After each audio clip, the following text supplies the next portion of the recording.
అబ్బో ఇక్కడ కేజీ చీరలు కొంటే అర కేజీ చీరలు ఫ్రీ అంట. మంగళ్య షాపింగ్ మాల్, కేజీల్లో సేల్, టన్నుల్లో ఆనందం.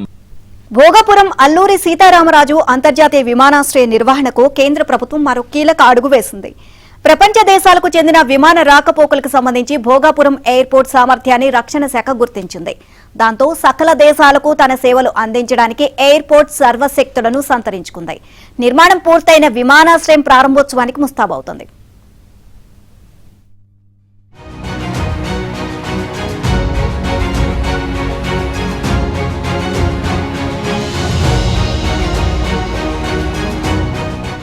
నిన్న మొన్నటి వరకు జాతీయ స్థాయిలో వినిపిస్తున్న భోగాపురం విమానాశ్రయం మాట ఇకపై అంతర్జాతీయ స్థాయిలో కూడా మార్మోగబోతోంది. అన్ని హంగులతో సకల సామర్థ్యాలతో విమాన ప్రయాణాలకు, ఎగుమతులు దిగుమతులకు అనువైన విమానాశ్రయంగా మొన్న విమానయాన శాఖ గుర్తింపు పత్రాన్ని అందించింది. తాజాగా రక్షణ శాఖ కూడా తన కీలక ఆమోదాన్ని తెలిపింది. దీంతో ఉత్తరాంధ్ర ప్రగతికి పచ్చజెండా ఊపినట్లయింది.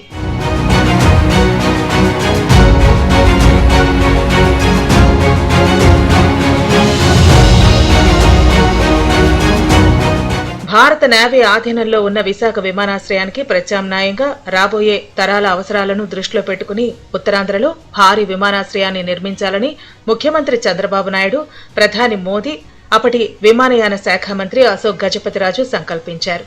విజయనగరం జిల్లా భోగాపురంలో అయితే ఉత్తరాంధ్రకు కేంద్ర బిందువుగా ఉంటుందని ఈ ప్రాంతాన్ని ఎయిర్పోర్ట్ నిర్మాణానికి ఎంచుకున్నారు.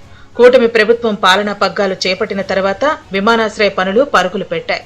నిర్దేశించిన వ్యవధిలోనే 2203 ఎకరాల విస్తీర్ణంలో సుమారు 4750 కోట్ల రూపాయల వ్యయంతో నిర్మాణం పూర్తయింది.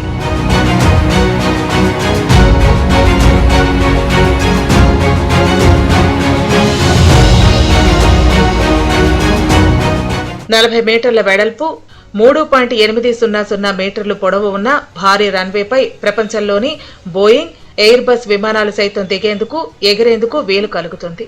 ఇక దేశ విదేశాల నుండి వచ్చిపోయే ప్రయాణికుల సౌకర్యార్థం అంతర్జాతీయ ప్రమాణాలతో కూడిన విలాసవంతమైన విశ్రాంతి భవన సముదాయాన్ని సమకూర్చారు. తెలుగు నేల ఆధ్యాత్మిక విశిష్టతలు, సంస్కృతి, సంప్రదాయాల సొగసులు ఉట్టిపడేలా విమానాశ్రయాన్ని రూపొందించారు. ఈ ప్రాంతంలో పర్యాటక రంగానికి ఊతమిచ్చే విధంగా టెర్మినల్ అమర్చారు. దాని పైకప్పు ఒక చేప ఆకారంలో చూడముచ్చటగా ఉంటుంది. విమానాశ్రయం సముద్ర తీరానికి ఆనుకుని ఉంటుంది. అందుకే అది ఆకర్షణీయమైన ఎయిర్పోర్టుగా కనిపిస్తుంది.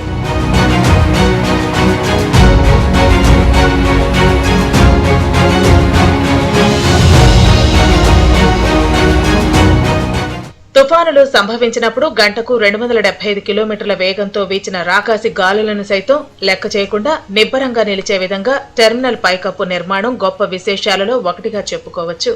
దీని సీలింగ్ అంతటినీ ముత్యాల ముగ్గులతో, దగదగ మెరిసిపోయే విద్యుత్ కాంతులతో అలంకరించారు.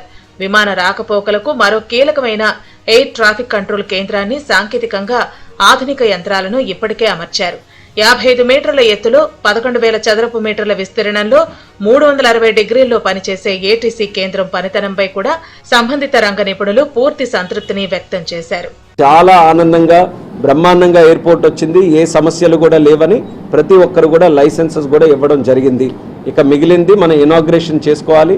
దానికి కూడా మనకు ముందు నుంచే ఒక ఆలోచన ఉంది. ఇంత బ్రహ్మాండమైన ప్రాజెక్టు మనం నిర్మించుకున్నది మన దేశ ప్రధానమంత్రి నరేంద్ర మోదీ గారి చేతుల మీదుగా దీని తాలూకా ఇనాగ్రేషన్ జరగాలని మనం ముందు నుంచి కూడా ఉన్నటువంటి ఆలోచన. దానికి సంబంధించి మన ముఖ్యమంత్రి వర్యులు ఆల్రెడీ లెటర్ కూడా పిఎం గారికి రాశారు. వీలైనంత వరకు ఈ నెలలోనే చేయాలని కూడా మళ్ళీ మేము రిక్వెస్ట్ చేశాం. ఎలాగో లైసెన్స్ కూడా వచ్చింది కాబట్టి ఎక్కడ మనకి ఇబ్బంది లేదు ఆపరేషన్ స్టార్ట్ చేయడానికి. సో పిఎం గారు డేట్ ఇచ్చిన వెంటనే ఇక్కడ ఇనాగ్రేషన్ ప్రోగ్రామ్ పెట్టుకొని వన్స్ ఇనాగ్రేషన్ అయిన తర్వాత వితిన్ ఎ వీక్స్ టైం, ఇనాగ్రేషన్ నుంచి ఒక వీక్స్ టైం లోపలే వైజాగ్ ఇప్పుడు ప్రస్తుతం ఉన్నటువంటి ఎయిర్పోర్ట్ ఆపరేషన్స్ అన్నీ కూడా ఇక్కడ భోగాపురం ఎయిర్పోర్ట్కి మనం పూర్తిగా షిఫ్ట్ చేసి ఇక్కడ నుంచి ప్రారంభం చేయిస్తాం. సకల సదుపాయాలు, భద్రతా ప్రమాణాలు దృష్టిలో పెట్టుకుని జీఎంఆర్ సారథ్యంలో విమానాశ్రయం పూర్తి కావడంతో ఇటీవల ఏరోడ్రమ్ లైసెన్స్ ను విమానయాన శాఖ అందించింది.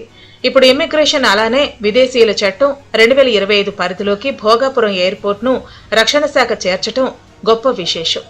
ఇందుకు సంబంధించిన గెజెట్ నోటిఫికేషన్ కూడా జారీ చేసింది. దీంతో కేటగిరీ 1 విమానాశ్రయాల జాబితాలోకి ఈ విమానాశ్రయం చేరింది. 24 గంటల్లో ఎప్పుడైనా ఇక్కడి నుండి అంతర్జాతీయ ప్రయాణాలు చేసుకునే వీలుందని కేంద్రం కీలక గుర్తింపు పత్రాన్ని విమానాశ్రయ నిర్వాహకులకు అందించింది. ఇది ఉత్తరాంధ్ర ప్రగతికి దోహదకారి అవుతుందనే విశ్వాసం అందరిలోనూ కలుగుతుంది. వీళ్ళు కానీ లేకపోతే పరిశ్రమలకు సంబంధించిన ఉద్యోగ అవకాశాలు కానీ ఇప్పటికే చాలా స్టార్ట్ అయ్యాయి. కొత్త స్టార్స్ హోటల్స్ వస్తున్నాయి. వారికి అందరూ ఎంప్లాయ్మెంట్ కానీ ఆల్టర్నేటివ్గా వచ్చే పరిశ్రమలు ఏదో ఉన్నాయో అవి కూడా వస్తున్నాయి. అక్కడ అలాగే ఇక్కడ భూములు ఇచ్చిన రైతులకి ఖచ్చితంగా ఇమ్మని మేము యాజ్ ఎంపీగా మేము ప్రజాప్రతినిధులు అందరూ కూడా కోరడం జరిగింది. దాంతో ఇక్కడ ఉన్న వీళ్ళు కూడా రైతులకు కూడా ఉపాధి అవకాశం కల్పించారు, పనులు కూడా కేటాయించారు. ఇంకా కూడా ఏమని అడుగుతున్నా దానికి స్కిల్ డెవలప్మెంట్ ఒక సెంటర్ పెట్టి వాళ్ళు కూడా ట్రైన్ చేస్తున్నారు. ఆ ట్రైన్ చేసి వాళ్ళు కూడా ఉపాధి అవకాశం కల్పిస్తున్నారు. ప్రధానంగా ఏంటంటే ఉపాధి అవకాశాలు నిండుగా వస్తున్నాయి. ముఖ్యంగా ప్రతి ఒక్కరు కూడా ఈ భోగాపురం ఎయిర్పోర్ట్ అనేది ఉత్తరాంధ్రకి ఒక మనోహారం అవబోతున్నది. ప్రజలందరూ కూడా చాలా హ్యాపీగా ఉన్నారు. విమానాశ్రయ నిర్మాణాన్ని కేవలం 2 సంవత్సరాల వ్యవధిలో పూర్తి చేయడం అంత ఆషామాషి అయిన వ్యవహారం కాదని నిపుణులు చెబుతున్నారు. విమానాశ్రయానికి అనుసంధానం చేసే రహదారుల నిర్మాణం కూడా విరామం లేకుండా పూర్తి చేస్తున్నారు. మనకి ఇమిగ్రేషన్ చెక్ కూడా ఇక్కడ ఇచ్చారు మనకి భోగాపురం ఎయిర్పోర్ట్లో. భోగాపురం ఎయిర్పోర్ట్ చాలా బాగా వచ్చింది. మనం చూసిన ఎయిర్పోర్ట్స్లో ఒక అద్భుతమైన ఎయిర్పోర్ట్ లాగా మనకు ఇంటీరియర్ కానీ ఓవరాల్గా దాని లుక్ కానీ చాలా బాగా వచ్చింది. మనకు ప్లేస్మెంట్ ఆఫ్ భోగాపురం ఎయిర్పోర్ట్ కూడా నార్త్ ఆంధ్రాలో మంచి సెంట్రలీ లొకేటెడ్ ఎయిర్పోర్ట్ ఇది. సో ఇక్కడ మనకు చూస్తే లోపల కూడా అంతా లోకల్ టచ్తో మన ఈ ఉత్తరాంధ్ర కల్చర్ని అంతా డిపిక్ట్ చేస్తూ ఒక అద్భుతమైన ఎయిర్పోర్ట్ లాగా ఇక్కడ ఎయిర్పోర్ట్ వచ్చేసింది మనకు. సో అల్లూరి సీతారామరాజు భోగాపురం ఎయిర్పోర్ట్ మనకు త్వరలో ఓపెన్ కాబోతుంది.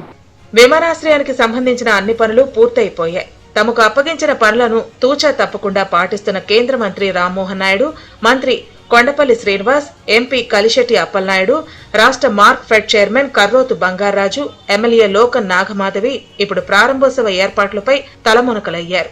ప్రధానమంత్రి కార్యాలయం నుండి ప్రారంభోత్సవ తేదీ నిర్ణయించే ప్రకటన కోసం ఎదురు చూస్తున్నారు.